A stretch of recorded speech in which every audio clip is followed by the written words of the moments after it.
الثورة الفرنسية كانت فترة مؤثرة من الاضطرابات الاجتماعية والسياسية في فرنسا. عرفت عدة مراحل استمرت منذ 1789 حتى 1799، وكانت لها تأثيرات عميقة على أوروبا والعالم الغربي عموما.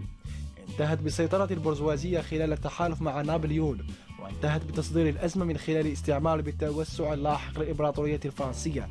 انتهت أيضا بسيطرة البرجوازية التي كانت متحالفة مع طبقة العمال مع إحقاق مجموعة من الحقوق والحريات للطبقة العاملة والمتوسطة للشعب الفرنسي. أسقطت الملكية وأسست الجمهورية، وشهدت فترات عنيفة من الضراب السياسي، وتوجهت أخيرا في الدكتاتورية نابليون الذي جاء سريعا بكثير من مبادئها إلى أوروبا الغربية وخارجها. استوحت الثورة الفرنسية أفكار الليبرالية والراديكالية، غيرت بشكل عميق مسار التاريخ الحديث، وأطلقت الانحدار العالمي للملكيات المطلقة واستبدالها. أطلقت الثورة من خلال حروب الثورة الفرنسية صراعات عالمية مسلحة امتدت من البحر الكاريبي إلى الشرق الأوسط، وتعتبر الثورة الفرنسية واحدة من أهم الأحداث في تاريخ البشرية. تعد أسباب الثورة الفرنسية معقدة وما زالت محل جدل بين المؤرخين.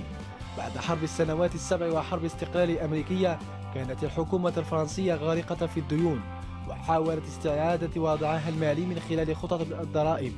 لم تحظى هذه الخطط بشعبية بين العامة. أيضا السنوات من القحط سبقت الثورة أثارت استياء شعبي على الامتيازات التي تمتع بها رجال الدين والطبقة الأرستقراطية. صيغت مطالب التغيير من خلال أفكار تنويرية، وساهمت في انعقاد مؤتمر الجمعية العامة في مايو 1789 السنة الأولى من الثورة. رأت سيطرة الجمعية العامة واقتحام سجن الباستيل في يوليو، وإمرار إعلان حقوق الإنسان والمواطنة في أغسطس، ومسيرة النساء إلى قصر فرساي التي أجبرت البلاط الملكي على الرجوع إلى باريس في أكتوبر. أهم حدث في المرحلة الأولى من الثورة حصل في أغسطس 1789، حيث ألغي نظام الإقطاع والقواعد والامتيازات القديمة التي خلفها حكم أطرافي.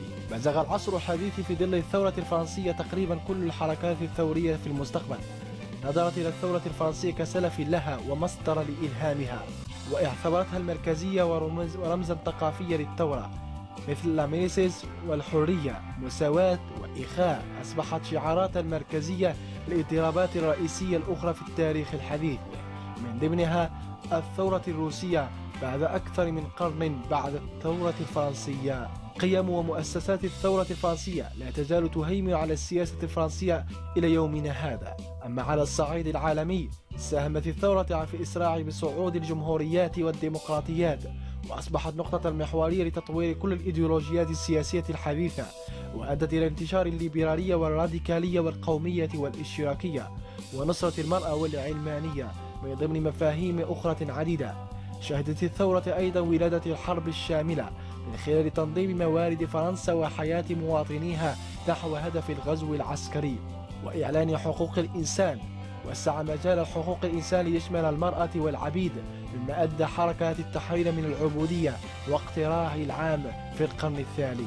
انتهى حكم المملكة الفرنسية بعد إعدام لويس السادس عشر آخر ملوك الدولة الفرنسية. ببيان بروانزيك هددت الإمبراطورية البروسية سكان فرنسا بالتدخل العسكري لإعادة النظام الملكي بقيادة لويس السادس عشر ملك فرنسا. هذا البيان إلى جانب أمور أخرى أقل أهمية جعلت لويس يبدو بمظهر متآمر مع أعداء فرنسا.